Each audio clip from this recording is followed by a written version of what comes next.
Hey guys, this is me Nisi of Spoil Me Nisi, back with another video. I hope you're all doing very well, especially if you are in the northeast area like I am. We had a pretty big snowstorm today, which is pretty much going on right now. So I spent my snow day watching Wendy Williams' new documentary called What a Mess and her new movie, both of which aired on Lifetime this past Saturday. If you haven't already had the chance to see the documentary or the movie or both, just to let you know, this video is going to have some spoilers. Actually, a lot of spoilers. So let's get into it. So I'm going to start off with the documentary. I thought the documentary was excellent. I'm so glad that she was able to tell her story her way. Now, I grew up listening to Wendy Williams when she was on the radio. She was very controversial. I remember being a kid and hearing, the adults talk about her. People used to say like such negative things about her, but they couldn't stop listening to her. So I pretty much grew up listening to Wendy Williams, and I always thought she was funny. I thought she was like kind of crazy, and you can't deny she's always very entertaining. As I got older and became an adult, I became a fan, of her talk show. Wendy Williams is kind of cringy sometimes, she can, she's definitely very controversial. Over the years, I kind of slowed down watching her because I'm not a fan of some of her, I guess, antics. But all in all, I don't have a problem with her. I like her. I think Wendy Williams is ambitious, and she's certainly a strong woman. So it was really nice seeing her documentary told her way. It was really nice seeing it, especially with all the drama surrounding her husband and everything.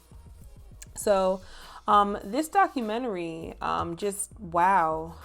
She was very raw with her emotions and everything, and I really appreciated that about the documentary. She cried a lot. They showed a lot of very vulnerable moments from Wendy Williams during the documentary. She dropped some major bombs, and when I say that she dropped some bombs, it wasn't just about her husband. We all know her husband, cheated on her, had the side piece. He has, the side piece's baby. I guess you would call it like a love child, I think. I hope that's not a derogatory term. I don't mean for it to be. I don't know. I just always assume that's what they call it when a husband or wife steps out and has a baby outside of a marriage. Those of us who, I guess, follow or heard about it, like, online and everything, know about that, but she dropped some other bombshells as well. Now, during Wendy Williams's career on the radio and her talk show, she always talked about how she struggled with addiction, and all of that. But one thing that I don't remember ever hearing her mention is that she was raped. And during her documentary, she drops the bomb that earlier on in her career, she was taken advantage of by someone else who is in the entertainment business. Now, she didn't reveal in the documentary what that person's name was. It was revealed in her Wendy Williams movie, which I watched after the documentary. But that was like a major bombshell that had happened to her. In the movie, she mentions a name, but I don't believe that's the person's real name. But yeah, anyway, I thought that was like kind of crazy that Wendy Williams, went through that. I didn't see that coming. I like the way that she told her story. I was expecting Wendy Williams to just completely bash her ex-husband and, go in on the woman that he's with now that was the side piece. But Wendy Williams really did keep it classy. She got down to the nitty gritty and talked about like everything that she had gone through in her marriage, all the stuff that like he had done, but she still kept it cute. She still kept it responsible. Because, it seems like she really had like her son in mind.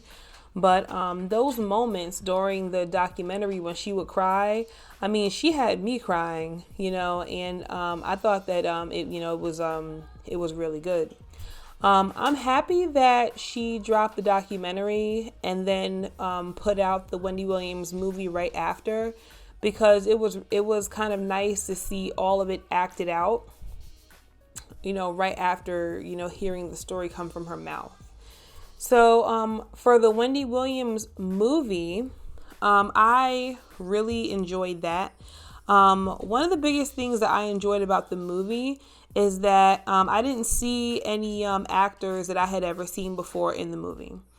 Now I know that the young lady, Sierra Payton, who played Wendy Williams in the movie, from what I saw online, she played in like some Medea movies and some other movies, but this movie is the first time that I'm seeing her, and I loved it. I really loved how she played Wendy Williams. I can't think of anyone that could have done a better job playing Wendy Williams in a movie. She did a fantastic job, and it seemed like she was having like a lot of fun in the movie. I even think they did a really good job making Sierra Payton look like Wendy Williams, So I really love that about the movie. One thing that I noticed about the movie is that the movie was kind of told on the same timeline as a documentary, but in the movie they did leave some stuff out of the movie that she talked about in the documentary. Like the movie touches on her miscarriages, but it did touch on the miscarriages, but it was just depicted differently from how I imagined it from the documentary. I don't know if any of you that saw it feel the same way, but it was a little bit different. Not in a bad way, it was just a little different. Yeah, I really enjoyed watching Sierra Payton bring Wendy Williams' story to life. I really enjoyed that. Another thing that I really enjoyed about both the Wendy Williams movie and the documentary is, I feel like these things humanized Wendy Williams. One thing that we usually see with a lot of these celebrities is that they have like these great careers, and then their story is not told until they're no longer with us. So I really like that Wendy Williams told her own story her own way, because of course there's always more than one side to a story, but a lot of these things that happen in the movie, those of us who have followed the story or heard about everything that was happening, it seems pretty truthful. One thing I noticed is that you don't really hear like her ex-husband come out and say anything about it, or anything like that. So, who knows if everything in her documentary is true and her movie is true. But, Wendy didn't really bash anybody, it was very tastefully done. So I don't know. I really enjoyed it. Another thing that I really enjoyed about the movie is, she got very real with her addiction in the movie, I didn't expect her to do that. I expected her to kind of like skim past the addiction part, even though, she's been very vocal about her, struggling with the use of cocaine for years. For some reason, I didn't think that she would really like get into it like that, but it was really a big part of the movie. Where she pretty much showed how like, the cocaine was like a tool that, helped her through like her weight loss and stuff like that. Not in a good way. It's just, something that she pointed out in the movie. But one thing is, in the documentary, she mentions that right before she met her husband, when she was working overnight at a radio station, she did cocaine, and then she fell out with no one else there in the studio and like passed out. But she didn't show that situation happen in the movie, which I wish she should have, because that was kind of a breaking point. When she talked about that moment happening to her in the documentary, for some odd reason that was scary. So it was kind of like a trigger. So I wish they would have acted out that scene in the movie. I wish they acted it out. One thing I noticed is that the guy that played Wendy Williams' husband in the movie, Morocco Amari, for some reason, I don't know what it is, but he gave me like Suge Knight vibes in the movie. I'm not sure why. He kind of reminded me of the guy that played Suge Knight in the movie Straight Outta Compton. So I kind of got those vibes from him.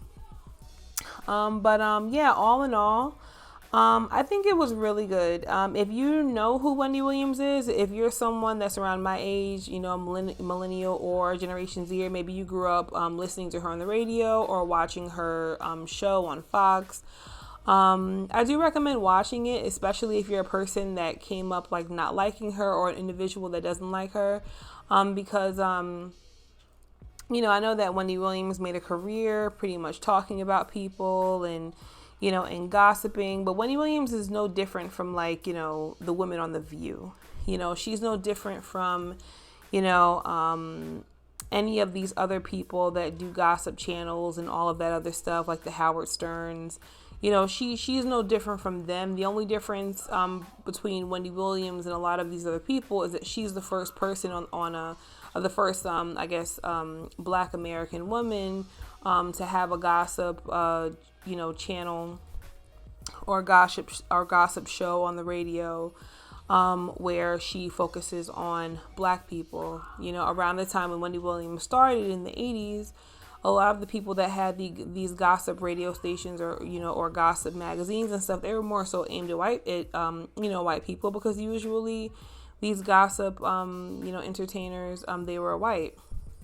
So Wendy Williams did get a lot of heat over the years because she aims a lot of this gossip at Black entertainers, but she's no different from them.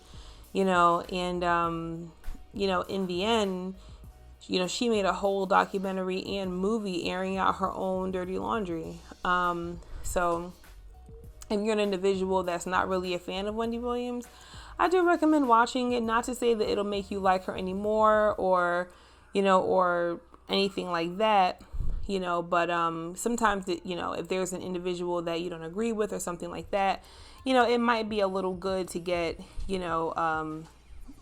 their side of things as well, or to get to know their story. Wendy Williams touched on the story of her earlier childhood years, how she struggled with self-esteem and being overweight and, having a family who did just want the best for her, but they had like a very harsh way of going about it, I guess out of love, and that definitely did take a toll on her decisions that she made with plastic surgery and things like that. But personally, I think that that showed just, how vulnerable Wendy Williams is. And I think that it definitely shed some light into why she's the person that she is. It shed some light on, why she goes as hard as she does, and, in my opinion, I'm no psychologist or anything like that, but I think that knowing how her family treated her as far as her size and her dealing with how mean people were to her, talking about her looks, saying she looked like a man, different mean things like that, maybe that hardened her heart a little bit. Maybe that made it easier for her to have a platform in which she talked about people in such harsh ways. I don't know. I'm speculating at this point, but I'm just saying. It is pretty interesting and pretty nice to get to know that side of Wendy Williams. So all in all, I really enjoyed the documentary and I really enjoyed the movie. I hope that we see more of Sierra Payton, because she did do an excellent job playing Wendy Williams in the movie. So yeah, if you haven't already seen it, check it out on Lifetime. It's on demand. If you like this video, make sure to like it. If you haven't already subscribed to my channel, please do, so that you know about my other videos that I have coming up. Until next time, peace.